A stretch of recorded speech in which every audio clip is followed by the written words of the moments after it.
The inner self is life itself. So I don't know about you, but I want to experience that. What is that? How do I tap into that? Okay. Merton also talks about how the inner self is just like God. So let's see what he has to say about that. He says, man is the image of God, and his inner self is a kind of mirror in which God not only sees himself, but reveals himself to the mirror in which he is reflected. So think about that. When God looks at you, he sees himself or itself or herself. Isn't that crazy? That's your inner self. But remember, your inner self is all of you. And also the inner self is also the place where he says God reveals himself to you. So there's this place where it's like God's a mirror and you're a mirror, and it's just this beauty reflecting beauty. Um, and I think that's really powerful.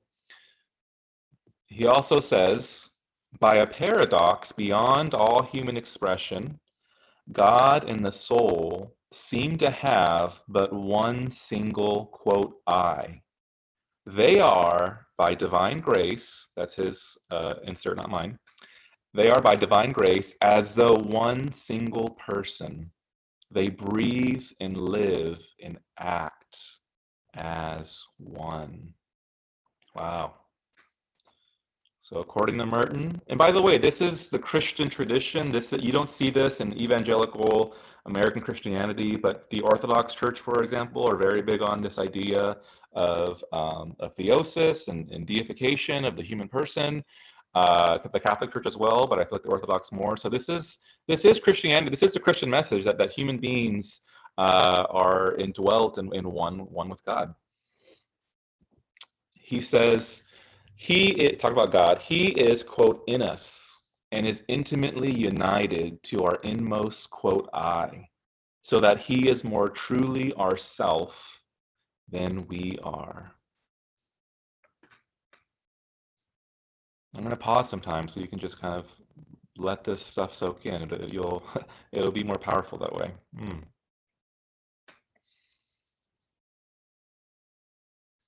So if we're like God, there's something else he says about us. He says, the inner self is as secret as God, and like him, it evades every concept that tries to seize hold of it with full possession. It is a life that cannot be held and studied as object because it is not a thing. So I kind of want to talk about that. So, God. So again, when we talk about God, I mean, that can mean so many things to so many people. But ultimately, whatever you think about God is wrong because he's God. He will always defy logic and reason. That doesn't mean he's beyond us in a way that we can't experience him, because this whole talk is about Merton's explanation of how we can do that. But we experience him with our godness, not with our human mind, not with our humanness, you can say. Which doesn't, our humanness is not bad or anything like that, but it just has its place. And so in the same way that God is just so beyond definition, he's just so beautiful, she is so wonderful and glorious that it's like a blinding light that to us, we're blinded by it, but it's not, and we see darkness, but it's not because God is dark, although it feels that way. It's because he's so bright. And so God is so reality, he's so real. Nisa calls him the really real, that our brains, it blinds our brains. But it doesn't mean that God is nothing. It just means that he's so much everything. He's the fullest amount of everything you can be, beyond 100%, that it's just not overwhelming, but although you can have that, you have that experience, but it's just wonderful. But guess what? So are you, and so is your neighbor, and so is your mom and your dad and your brother and your sister. When you really take this stuff seriously, how does it make you treat people when you see them as little gods, you can say, right? Which is what Jesus said. He says, so here's the thing: even though we're one with God, according to Merton, it doesn't mean that we're like superheroes. So he says the inner self is not an ideal self, especially not an imaginary, perfect creature fabricated to measure up to our compulsive need for greatness, heroism, and infallibility.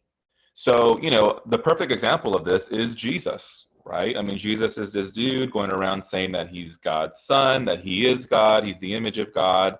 But Jesus wasn't this, like, he didn't go and like become the king or become the commander of some army. I mean, when we look at this person, Jesus, right, what do we see? We see a humble guy who lets himself be led to be crucified by the government because of his views, and he just let it happen. That's what God looks like, and that's not that doesn't mean that we all have to go like sacrifice our lives. What I'm trying to say is that some people think what it means to be God is to be like Zeus and to be powerful and to be the best and to be successful and all of these things, and that's not what Merton is talking about. Merton is talking about the not just the humility of God, but that is part of the beauty of God. It is humility, is to be on everyone's level. He want connection, and it is this special, wonderful thing of that you will totally be content with. But it's important to understand that walking as a mystic or an enlightened person or whatever you want to call it,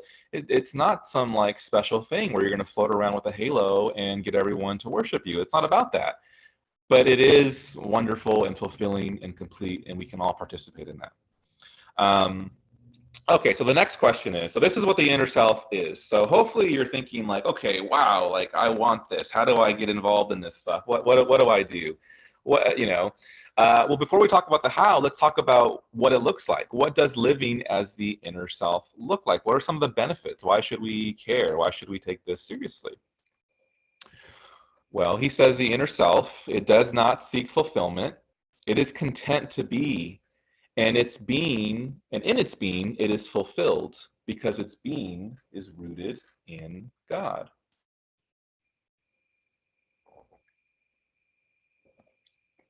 Wouldn't that be great if you can always just be content to be? Doesn't mean you don't live life. Like Merton lived a full life. He was an activist. He wrote books. He traveled. But wouldn't that be awesome to just always just be content to just be here? Well, that's what living as the inner self looks like. Because again, the whole goal, the inner experience, is for you to live from the perspective of the inner self, which is your real self, which is your true self. And when you live as your inner self, you're always good.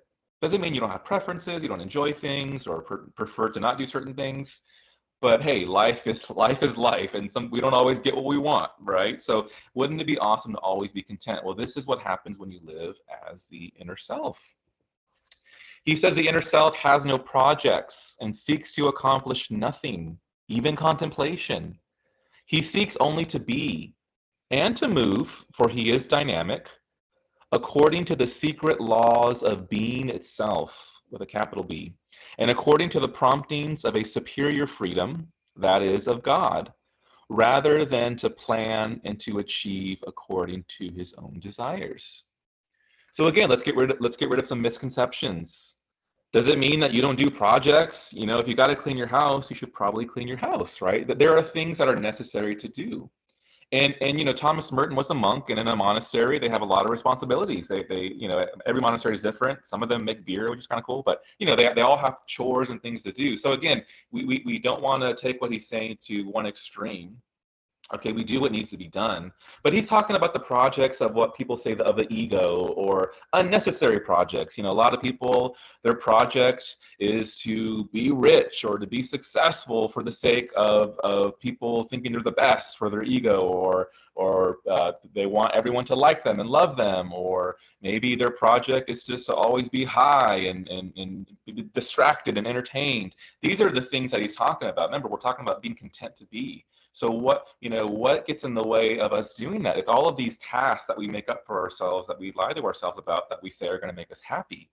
And so, Merton is not saying do nothing, but the things that you do are things that he explains it. He says you do move, you're dynamic, but you live according to the promptings of a superior freedom. You're just free to do what you want to do. How many things do we do that we don't want to do? Oh, I just did that because I thought I was supposed to, or aren't you supposed to do that? Or I didn't want to get my parents mad, or whatever. Like we have all these weird motives and rules that we follow. That's not freedom. That doesn't mean you don't keep your commitments or anything like that. Okay, so there's a balance here, but we're gonna move forward. He says the contemplative, so that, again, that's the inner self. The contemplative seeks to liberate his soul from all external control. Again, like a lot of times we follow these rules and you're supposed to do this and supposed to do that instead of doing things because we want to do them. He says the contemplative seeks to purify and detach it from material, sensual, and even spiritual compulsions. So again, I kind of talked about that. People are going after money, or they're going after pleasure, or maybe they're going after some spiritual thing. I really want to get enlightened or something, right? These things that we feel are going to make us happy, that we're just compelled to do. That's not freedom. The inner self is free. That's my favorite word. The inner self is free. You make decisions, but you do what you want to do from your heart.